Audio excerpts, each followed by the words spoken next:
Mesdames et messieurs, bonjour, bonsoir. Je suis PF pour LTLT Lakers tout le temps, la chaîne francophone des Lakers. Voici un tout nouveau format. Dans une série d'émissions, nous allons essayer de présenter le maximum de match-ups possibles. En ce sens, nous allons comparer les Los Angeles Lakers aux concurrents de la NBA. Nous resterons une bonne partie du temps à l'ouest, mais nous passerons également à l'est pour analyser les confrontations futures entre les Lakers et les Bucks par exemple, entre les Lakers et les Celtics par exemple, entre les Lakers et les Knicks par exemple. Mais en tout seigneur, tout honneur, nous allons commencer par OKC. Ils sont champions, ils sont forts, ils sont redoutables, il n'y a rien à dire. Mais nous n'avons pas peur d'eux. Il faut les respecter certes, mais pas les craindre. Je suis d'avis qu'ils sont un bon match-up pour nous. Attention, bon match-up, ça ne veut pas dire facile, mais nous avons des réponses à leurs points forts. Analysons dans cette émission, comme nous le ferons pour toutes les équipes, les confrontations à venir entre les Los Angeles Lakers et l'équipe d'OKC, championne en titre, appelée à régner sur la NBA pour de très longues années. Et comme je vois Luka Doncic prendre 1 ou 2 titres dans les 7 prochaines années, alors il faudra leur passer sur le corps. Vous êtes prêts à découvrir comment? Alors, on y va. Lakers tout le temps, c'est tout de suite. Step 1, wake up early, gonna rise with the sun. Step 2, get some good, some food in you. Step 3, think real hard about what you wanna be. Step 4, everybody just do your thing. Wake up, today's gonna be a good day. Wake up, today's gonna be a good day. Wake up, today's gonna be a good day. Wake up, today's gonna be a good day. And here we go. Been looking forward to this one for a while. We have not seen the Thunder since November when the Lakers... OKC est le nouveau patron de la NBA. Premier à l'ouest depuis 2 ans et champion en titre désormais. Ça se respecte. Mais aucune crainte particulière pour une équipe qui est sur le point de découvrir à quel point il est difficile de réaliser un back-to-back en NBA. Et pas n'importe quelle NBA. Peut-être la NBA la plus compétitive que j'ai vue de ma vie.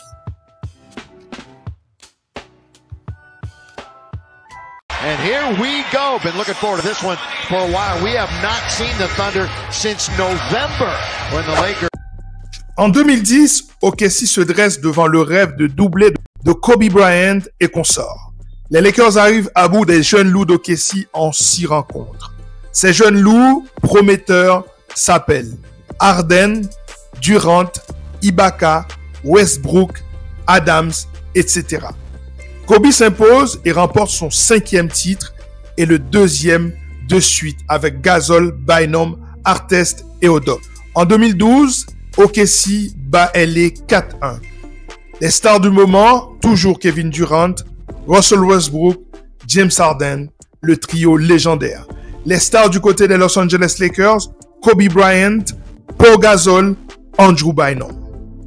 Ce moment est important puisque c'est la fin du règne des Lakers de Phil Jackson.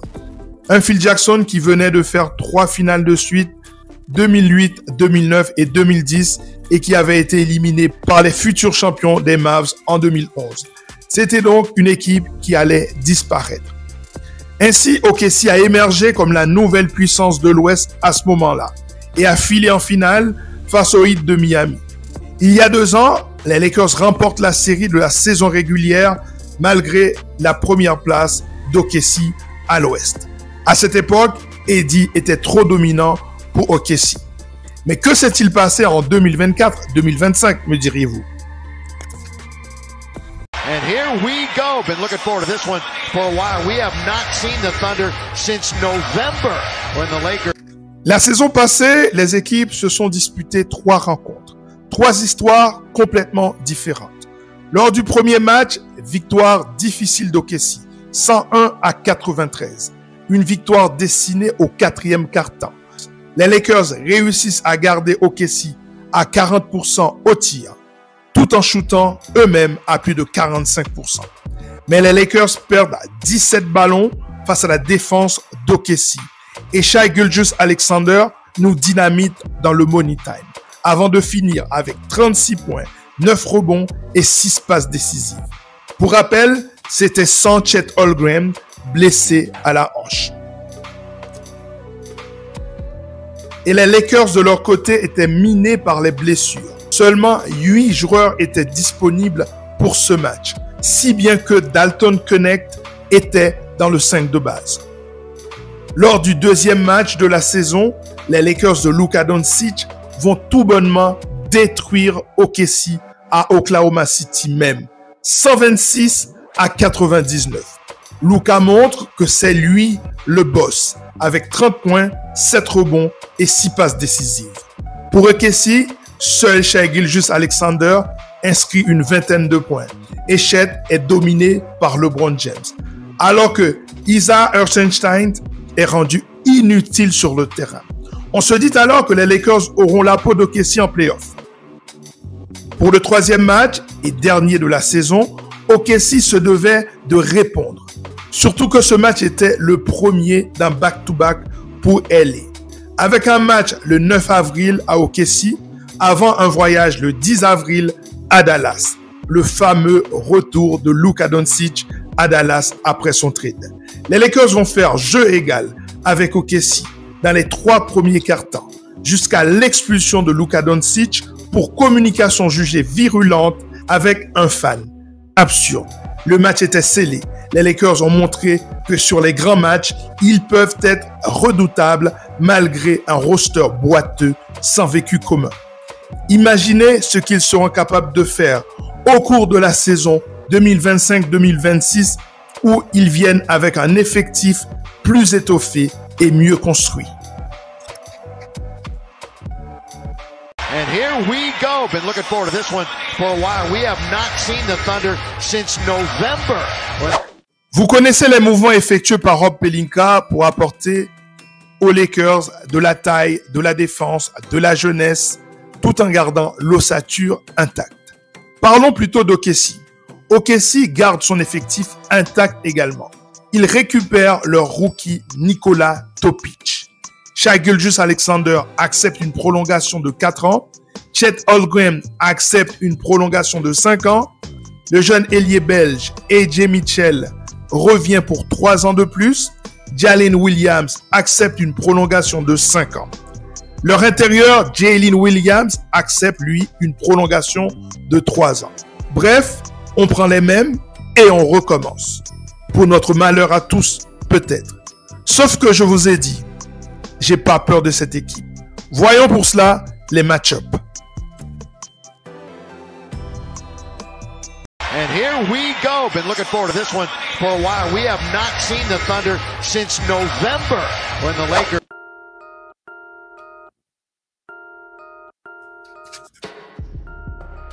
D'abord, le match-up de superstars. Luka Doncic, Shai Gilgeous-Alexander, MVP en titre et MVP de la finale en titre.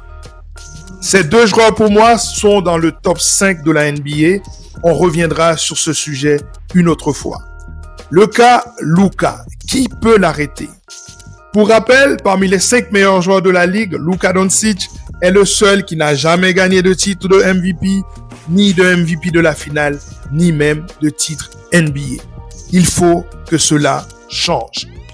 Qui peut donc arrêter Luka Doncic? Eh bien, on peut penser Luka versus Jalen Williams. On peut penser à Luka versus Caruso. Caruso est trop petit. Luguensdorf, tanké mais trop petit. Cason Wallace, définitivement trop petit. AJ Mitchell peut-être. Kenrich Williams peut-être. En tout cas, pour moi, aucun d'eux peut ralentir Luka Doncic. En plus, risque de problème de faute pour Jalen Williams. Attention, il est le numéro 2 de l'équipe. Le cas Shai Gilgeous-Alexander maintenant. Qui peut arrêter le MVP? Smart face à Shai ou Vando face à Shai? Stratégie du mur, en tout cas devant lui, plus compliqué sans la présence de DFS. Et puis, il y a le lieutenant Jalen Williams. Comment couper les circuits de pénétration de Shai et de Williams à la fois? Rôle clé, bien sûr, de Marcus Smart et de Jared Vanderbilt en défense en point of attack. Comment empêcher que ces deux-là puissent faire des merveilles dans le mid-range? Vous savez qu'ils sont très forts dans ce domaine. Et puis, quid de LeBron James? LeBron James peut-il et doit-il continuer à attaquer Chet Holmgren comme la saison passée en le traitant comme un mismatch? Problème, peut-on contrôler l'énergie d'Isaac Hartenstein au rebond offensif? Attention à ses dribble end-off et à ses pin-down pour les shooters comme Caruso ou Lugensdort. Attention à son influence de passeur dans le short roll. C'est le 3e meilleur passeur de son équipe avec près de 4 passes décisives par match. Très influent. Attention à ses screen assists. C'est quelqu'un dont les écrans sont des passes décisives. Luka peut-il le punir en l'attirant sur l'île en isolation? Ça aussi, c'est une question tout à fait légitime. L'année passée, cette stratégie l'a sorti du parquet. Souvenez-vous. Peut-on recommencer? Et puis, Ayton est-il la clé face aux intérieurs d'OKC? Quel banc peut l'emporter? Ça aussi, c'est une autre question. Du côté d'OKC, Aaron Wiggins, Isaac Joe, AJ Mitchell, Alex Caruso face à notre banc. Gabe Vincent, Jared Vanderbilt, Marcus Smart, Jackson Hayes, Max Kleber, Jake LaRavia ou alors Dalton Knecht. Et celui d'OKC est fort, mais celui des Lakers peut-il le concurrencer? Attention au tir à 3 points.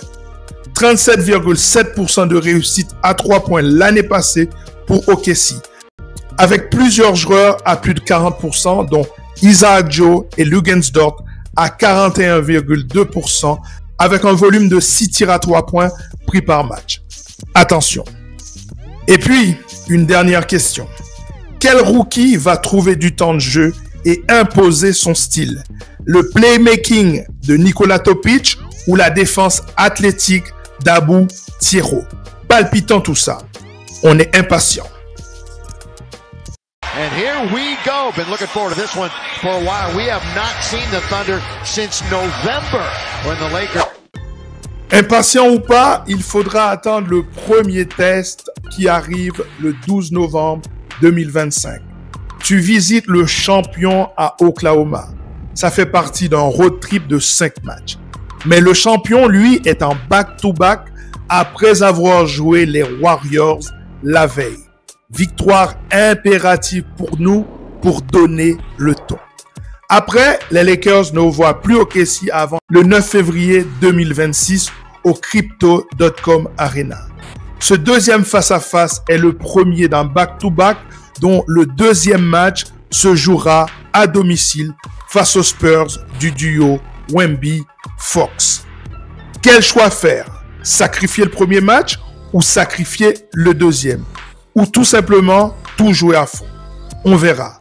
En tout cas, ça sent la défaite tout ça. Le troisième match est prévu pour le 2 avril à OKC.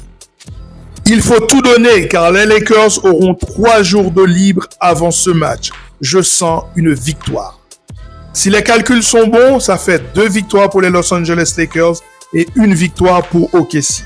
Le dernier match entre les deux équipes arrivera le 7 avril au milieu d'une série brutale où les Lakers vont jouer Dallas, OKC à domicile et Golden State. Ça sent une défaite pour les Los Angeles Lakers. Donc, si mes calculs sont bons, les Lakers et OKC termineront la série à 2 partout.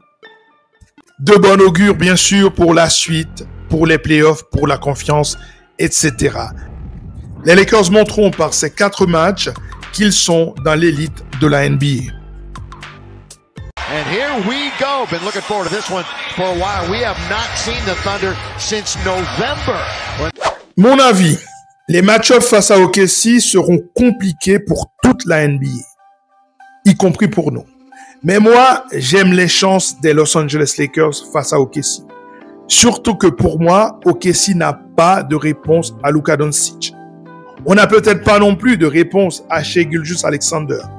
Il faudra que les LeBron James, les Austin Reeves, les Rui Hachimura, les Marcus Smart fassent la différence. Pour rappel, Luka a sorti OKC des playoffs il y a de ça 2 ans. Et comme je le dis, OKC va jouer le best shot de chaque équipe de la ligue.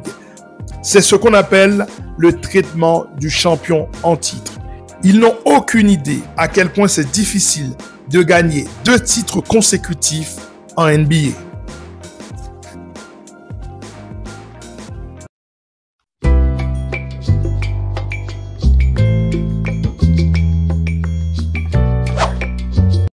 Voilà, c'en est terminé pour cette émission consacrée à cette analyse d'un match-up de la NBA, Lakers OKC en l'occurrence. Le premier d'une longue série, j'espère. C'est à vous de me dire si ça vous intéresse ce genre d'émission.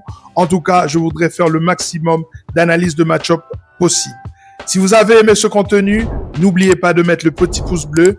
Abonnez-vous à la chaîne si ce n'est pas encore fait. Dites-moi en commentaire ce que vous pensez de ce match-up. Et enfin, n'oubliez pas de partager cette vidéo pour qu'elle soit connue d'autres fans de basket et de la NBA. Vous êtes les meilleurs, c'est pour vous que je fais ça. À très bientôt. Ciao.